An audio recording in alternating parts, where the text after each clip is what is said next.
And so that is why I'm still convinced that I am able to capture an Elder Dragon. Oh, you were talking to me still? Well, what are you up to then? Oh, I was just going to go show the new hunters some snake droppings. Excuse me? Bless you. Ladies, gentlemen, and monsters of all ages, when it comes to the recent resurgence of popularity and rise in player base for Monster Hunter World and its Iceborne expansion, one thing that I found quite interesting is the sheer amount of things people actually don't know about this game, even people with hundreds or even thousands of hours in it. And so today, well, those of you out there who consumed this game as if it were your life will probably know the vast majority of these topics. I wanted to bring forth some things that I believe to be lesser known knowledge, interactions, or even just things that happen so quickly and so rarely that you may once have known about it, but have forgotten it over the past 6 years. So hopefully I can tell you at least a couple of things today that surprise you about this game that we all love so much. Starting off first up, there is this room, this fancy little room. Did you know that this room was here? Because it took me a few years before I realized it, and the main reason is that it sort of stops being available after a certain point in progression to an extent, but only based on your own choices. In base Monster Hunter World, you can move the location of your room as you progress through the story, putting it in different places in Astera, and one of the room locations is essentially the back of the gathering hub itself. Putting your room here, which most people do long term, blocks out the existence of this room, as how you would normally reach it is through the double doors in the gathering hub that become where your room is when you put it there. In any case, this room is where a couple of dialogues with the higher ups of the commission takes place, where you might recognize it from a little bit, and the room itself is called the Chamber of the Five, as it houses the flags of all 5 fleets currently part of the Research Commission, and even an NPC who will tell you a bit about them too. The first fleet, the Scouts, the Explorers, and their banner exemplifies that, a star on a red banner, a guiding light to lead them across the jet black sea. The second fleet, an orange swirl of flames, the source of life and a symbol of their resolve, which they must never let die. Orange to represent fire and brown to represent the various ores from the earth itself, combined together to create, to build, as the second fleet is the one made of builders and smiths, engineers and the like. The third fleet are mostly scholars above all else, researchers and knowledge specialists in different areas, such as the Botanical Research Center in Astera, for example, which is run by Third Fleet members. Their flag symbol is an amethyst chalice filled with knowledge, undisturbed by trouble, exemplifying the desire to obtain knowledge, with nothing able to stop them from acquiring it. Then we have the Fourth Fleet, a relatively varied group, even having hunters and even handlers in it, but the main bulk of that fleet was essentially service managers, just extra people to help out with the busy work, like the people who run the Gathering Hub as an example, and also people with a mind for business and efficiency on the more human relations side of organizing a research commission.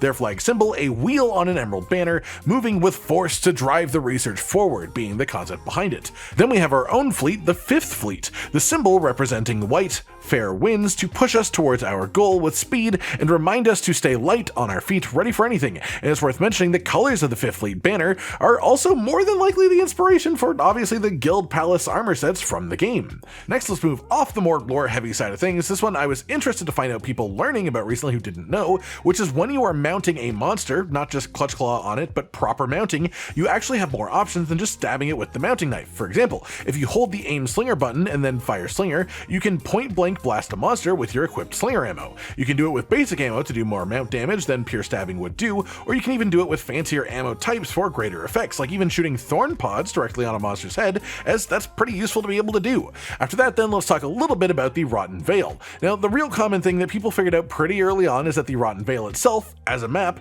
is essentially just built upon the skeleton of a deceased Dalamadur, the biggest canon monster in the main series. This explains the general spiral shape of the map, the way that it goes up in a sort of circular manner, one level at a time, a lot of things that you can see off in the skybox as well, of course, but just because Capcom really wanted to drive this home, this isn't the only reference to Dalamadur here either. There's a sort of hidden area behind Odogaron's nest that you can push your way into with a glowing blue rock, and these are quite specifically the meteors that a Dalamadur can summon to attack you with. This brings up even more questions though, like things like, is this rock actually fresh? Do they still come into existence even around a dead Dalamadur? Or perhaps even are these meteors just of a substance that will burn literally forever, looking as though it were fresh, potentially being down here for hundreds if not thousands of years at this point? We don't really know, but it's really cool to see and think about. On a similar note to that then, Odogaron himself has a bit of a secret too. Oftentimes when you first come across him, he will just be carrying some meat just for fun, but that is actually a part of him mechanically that many players never actually see. because you can sort of just accidentally force him to leave his meat behind before the interaction would trigger.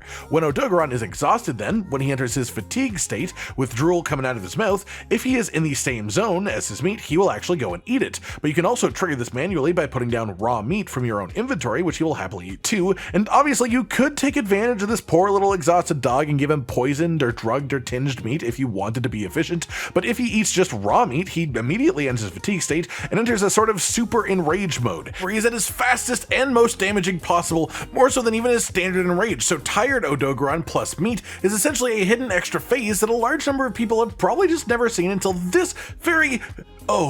Oh no, Devil Joe, no, oh no, run, oh god, okay, well, I guess this one's gonna remain a secret for now. I mean, Devil Joe can be very persuasive. Then fifth up, let's talk about one more little tidbit about the Rotten Veil, which is torch pods. These are pretty prevalent on the map, and you can actually use them for two separate incredibly useful purposes here. The first, it clears out effluvium if fired in the densely clouded areas lower in the Veil itself, just literally burns out the miasma from a good radius around it if shot at the floor so it wouldn't affect you anymore. And second, bugs. Things like the Hornetars up in the upper levels will actually gather around torch pods that you fire at the floor, like moths to a flame in a very literal manner, except the moths are instead weird bug things. So if you ever have to farm them for any reason, or if you just want to kill them for fun, you can use this to gather them up and take them down pretty effectively. Number 6, just a fun one for those who haven't done a new playthrough in a long time, or even those who never thought to check, but in the very first mission when you land in the forest, you have to find your way to Astera. The map is cut off in a bunch of ways, so it isn't the full normal map, but instead you have this little section that you can follow the handler that initiates the whole Anjanath and Jagras cutscene thing that you first have. But did you know that this path that goes all the way up to the gates of Astera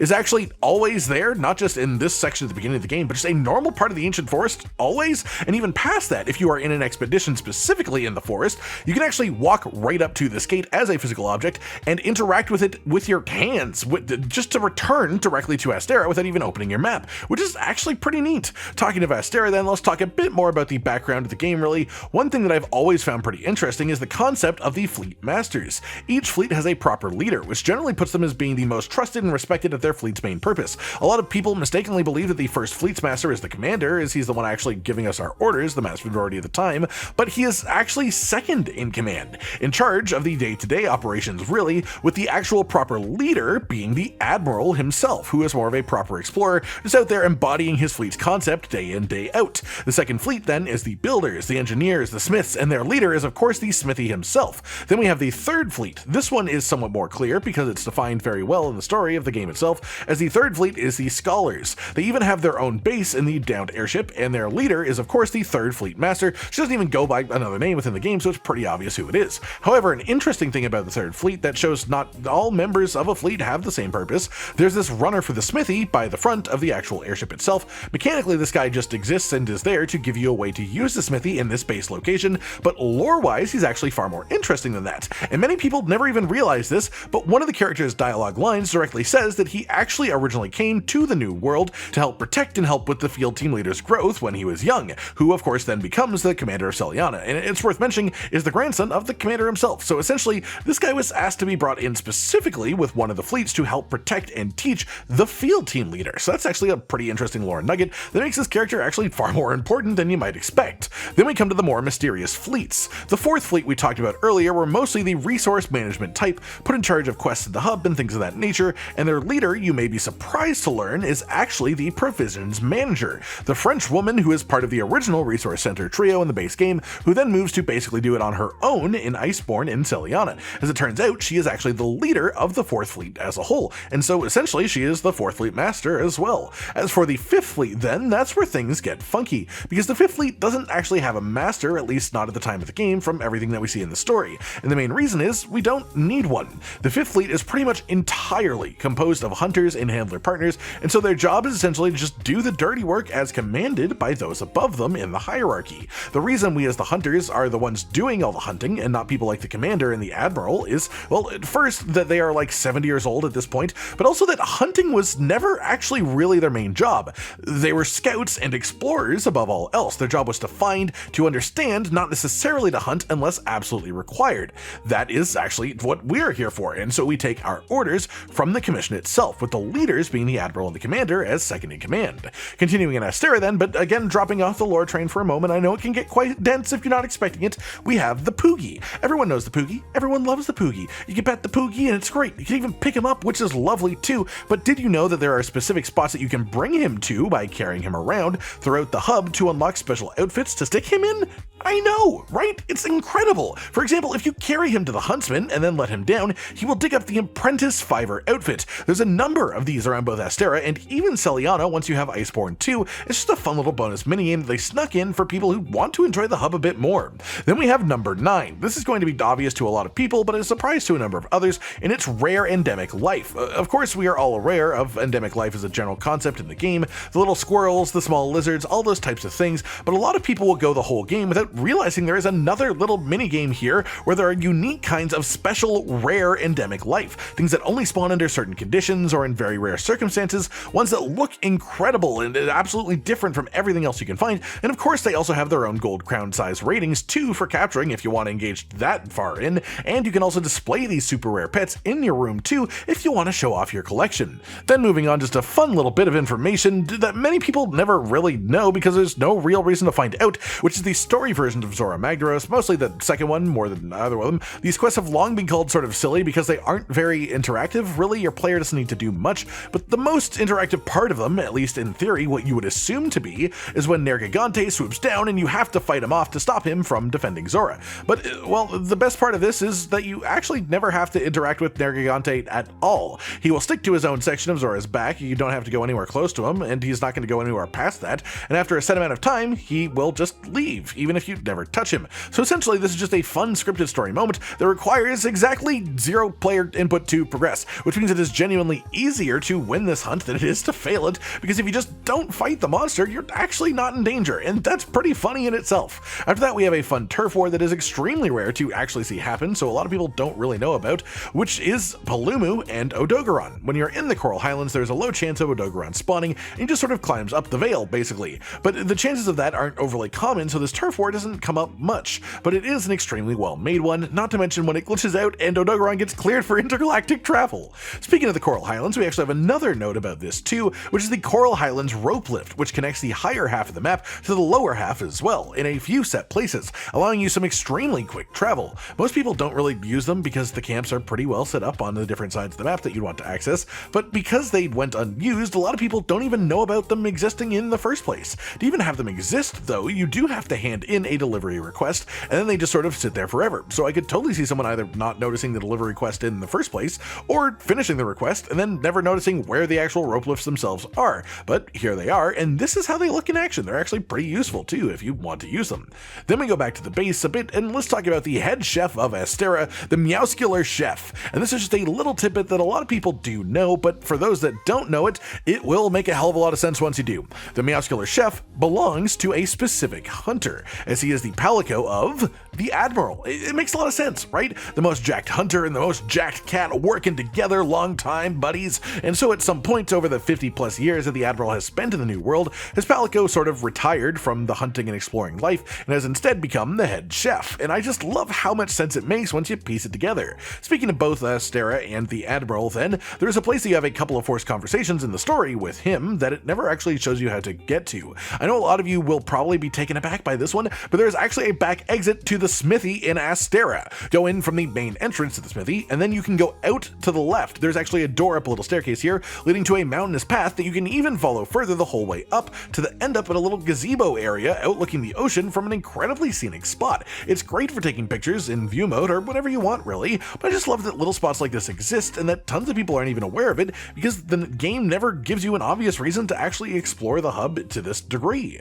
Then finally we have a secret in the hub of the expansion itself, Celiana. This is a secret that honestly probably won't even change your life much once you know it, but there is a hidden bonus fast travel point within the town. The door right here near the main spawn and entrance takes you directly outside of the Steamworks. This saves you maybe a couple of seconds, maybe even less if your loading times aren't great, and so it's just something that the vast majority of the community either didn't know about or didn't think was worth really sharing when they did find it. But it's there, and it's quite interesting that it does exist, and it gives us a bit of insight into the development plans for the town and how they really wanted to make sure everything was concisely located together, or at least that you had a way to quickly get from point A to point B and do what you wanted in the town so you could get back to hunting, as opposed to how just sort of open and spread out that Astera is. And that just about does it for today then, everyone. 15 fun secrets are just little lore dives into things that I think are lesser known within the community. I don't expect everything on the list to be new to every person who watches, but I'm hoping that I've hit a broad enough spectrum of things to share at least a couple of new things with each of you about this beautiful game. Leave your own little secret tidbits like this down in the comments below if you want other people to know about them. Like if you like the video, subscribe to the notification bell for more, and most importantly, ladies and gentlemen, until next time, stay sweet. Josh, Cotton, and Hollow with the videos, dropping the humor like a hammer on your tippy toes, bringing entertainment on a daily arrangement to take our insanity and turn it into entertainment. Yes, I said entertainment twice, to reiterate that it is nice to look into your faces on a mostly daily basis when you let us in your homes to make the whole world a stage. Goodbye.